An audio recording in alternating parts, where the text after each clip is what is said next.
আজকে যে কেকগুলো দেখাবো তার মধ্যে একটা কেক দেখলে হয়তো তোমরা আমাকে অনেক বাজে কথা বলতে পারো, কিন্তু অনেকে এটাও ভাবতে পারো দিদির তো এটা প্রফেশন, দিদিকে সব রকম কেক করতে হয়।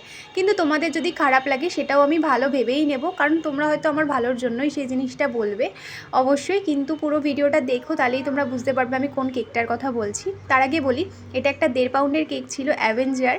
তো এটার মাথামুন্ডু আমি কোনো লোগোর নামই জানি না, কিন্তু তোমাদের মধ্যে হয়তো অনেকেই জানো। অবশ্যই যারা জানো আমাকে কমেন্টে জানিও, আমার তো ভীষণ ভালো লাগবে তাহলে। আর জানো তো, এটা একটা ছোট্ট বাচ্চার ছিল, একটা ভাইয়ের হয়তো ছিল, তার দিদি অর্ডার করেছিল। এই দেখো, এরপরে ছিল ছোট্ট ছোট্ট কাপকেক। এবার এই কেকটার কথাই বলছি। তোমরা হয়তো আমাকে মেরে যেতে পারো, কিন্তু এটা তো প্রফেশন, সব রকম কেকই আমাদেরকে করতে হয়, তাই না? এবার দেখো, 4 যে কেকটা করছি, এই কেকটার ফুল ভিডিওটা আমি কালকে তোমাদের সাথে শেয়ার করব। তার জন্য যারা এখনও আমার চ্যানেলটা সাবস্ক্রাইব করনি, করে দিও, যাতে আমি ভিডিওটা আনলে তোমাদের কাছে সবার আগে গিয়ে পৌঁছায়। তো কেকগুলো কেমন লাগলো অবশ্যই জানিও। চলো আজকের জন্য টাটা।